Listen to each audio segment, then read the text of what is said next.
আসসালামু আলাইকুম। আমিন sheep training এবং ভূমি পরিমিতি চ্যানেলের পক্ষ থেকে আমি মোহাম্মদ রাজীব হোসেন আপনাদের জন্য আরো একটি গুরুত্বপূর্ণ টিউটোরিয়াল নিয়ে হাজির হলাম।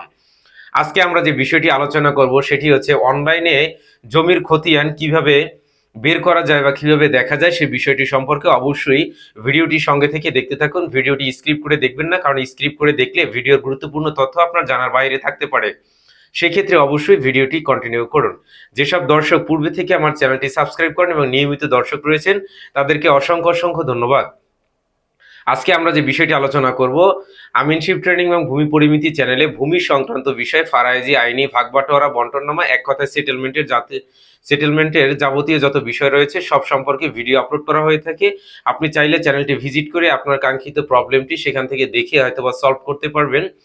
চলুন আজকে আমরা দেখি যে অনলাইনে কিভাবে জমির খতিয়ান বের করা যায় এবং দেখা যায় সে বিষয়টি সম্পর্কে আজকে একটি বিস্তারিত ধারণা দিয়ে থাকবো। অনেক সময় দেখা যাচ্ছে যে ডিজিটাল হওয়ার আগে যদি অফিসে যাওয়া যায়, দেখা যায় অনেক সময় টাকা খরচ হয় বা আপনার বারবার সেখানে অফিসে সেটেলমেন্ট যে অফিস রয়েছে বা ভূমি যে অফিস রয়েছে সেখানে বারবার আপনাকে যেতে হয় খতিয়ান বের করার জন্য। যদি আপনি অনলাইনে খুব সময়ে অল্প সময় সেটি বের করতে চান, তাহলে এই পদ্ধতিটি অবলম্বন করলে আপনি সেটির জন্য খুব দ্রুত কাজ করতে পারবেন।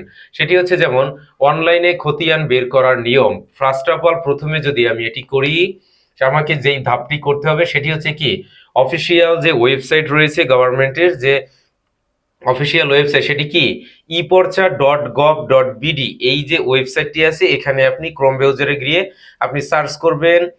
তাহলে আপনার প্রথম যে অপশনটি আসবে সেখানে আপনি প্রবেশ করবেন। দেন পরবর্তীতে আপনি ওখানে যেটা আসবে তারপরে এখানে সার্ভে খতিয়ান আছে, সেই সার্ভে খতিয়ানের উপরে ক্লিক করবেন।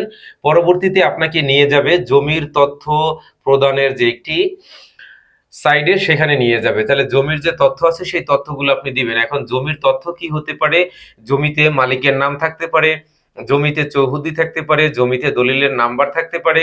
বিশেষ করে যে তথ্যগুলো আছে সেই তথ্যগুলো আপনার সঠিক প্রমাণ যেটা এখানে দেয়া আছে, যেটা চাইবে সেটা আপনাকে সঠিকভাবে প্রদান করতে হবে।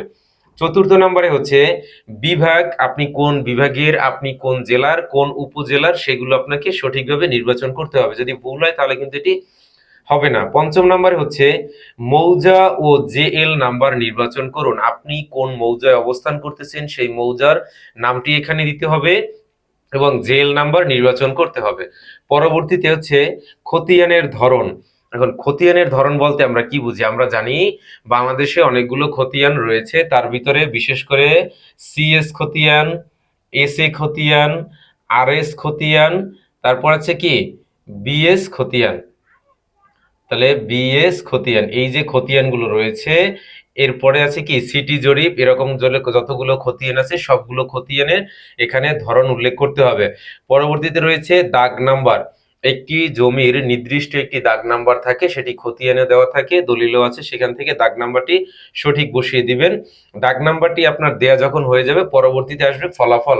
সেটির জন্য আপনি এখানে যদি প্রেস করেন তাহলে আপনার ফলাফলটি দেখতে পারবেন যে আসলে এই মৌজাতে এই ব্যক্তির নামে আসলে কতটুকু সম্পত্তি রয়েছে, বা খতিয়ান যে বের করবেন সেই খতিয়ানটা আপনার সামনে আসবে। এটির জন্য বিশেষ যে বিষয়টি সেটি হচ্ছে অনলাইন কপি ডাউনলোড করতে হলে অবশ্যই আপনাকে সরকারি ইয়াতে 100 টাকা আপনাকে ফি পরিশোধ করতে হবে।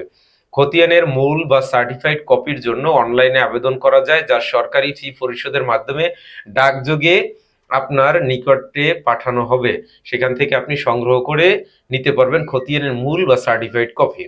তাহলে আজকে আমরা জানলাম অনলাইন খতিয়ান বের করার নিয়ম, কোন প্রসেসিং গুলো করলে আপনি অনলাইনের গুগল ক্রোম ব্রাউজার থেকে যে কোনো একটা থেকে প্রবেশ করলে এই অপশনগুলো যদি আপনি করেন তাহলে আপনার জন্য খুব ইজি হয়ে যাবে খতিয়ান বের করার সম্পর্কে। ভিডিওটি যদি বেশি ভালো লেগে থাকে অবশ্যই ভিডিওটি বেশি বেশি শেয়ার করে দিন, অন্যকে দেখার সুযোগ করে দিন। সবাই ভালো থাকবেন, সুস্থ থাকবেন, দেখা হবে আগামী কোনো এক পর্বে। ততক্ষণ আপনাদের জন্য আন্তরিকভাবে দোয়া রইল। আজকের মতো এখানেই বিদায় নিচ্ছি। আসসালামু আলাইকুম।